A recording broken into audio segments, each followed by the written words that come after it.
I've seen it countless of times where the sequel is much worse than the first movie, where the most known example probably is Speed 2 Cruise Control.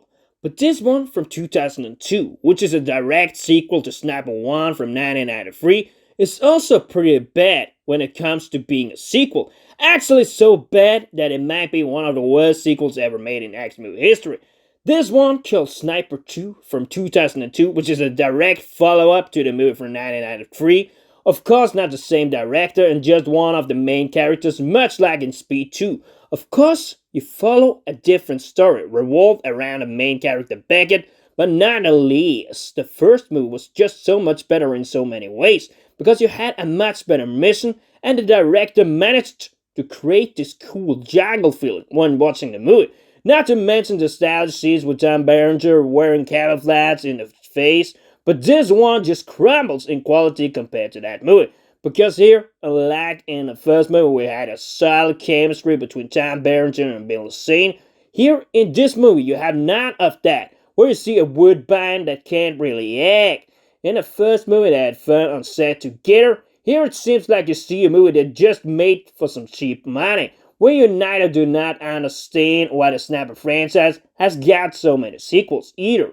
When this movie follow up the first one so bad.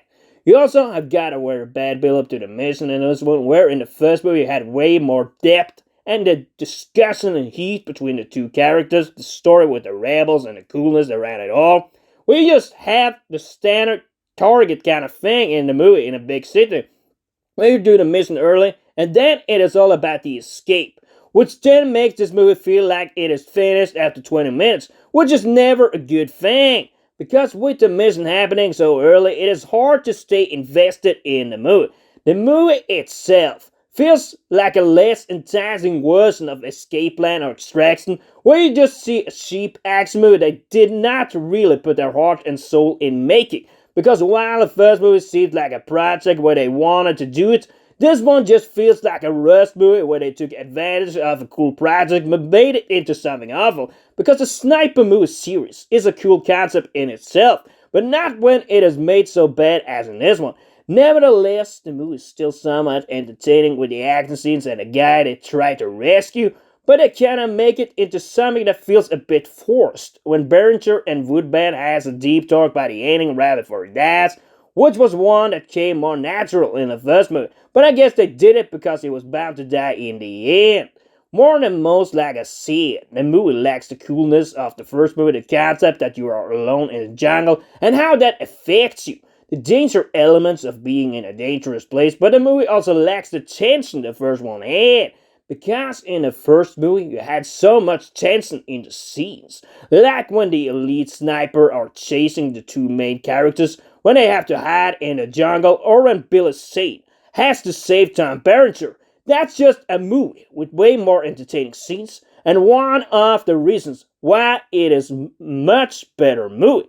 In many ways, you can say that the movie probably came out a bit too late, because by the time since the first movie, Tom Berenger seems kind of lethargic in this one, when it seemed full of fire in the first movie in 1993. Perhaps also that's the point that he is not that sharp anymore, but the way he acts, you just see how Berenger has gotten older.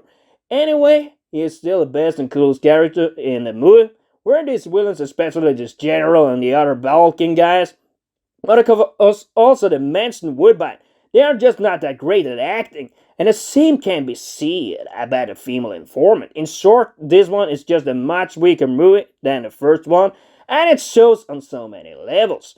Of course, when the first movie was so good, you wanted to see a movie with the same tension during the scenes, the same good use of music, the same great chemistry between characters, and another cool mission that had a better build-up. Sadly, what we got is just something that feels like a cheap action movie where the director has no heart or soul into it in the project. And of course, I think 100% the same director that made the first one would have made a much better movie. For me, this one, however, is a 6 out of 10 and clearly one of the worst sequels in action movie history, as I gave the first one an 8 out of 10.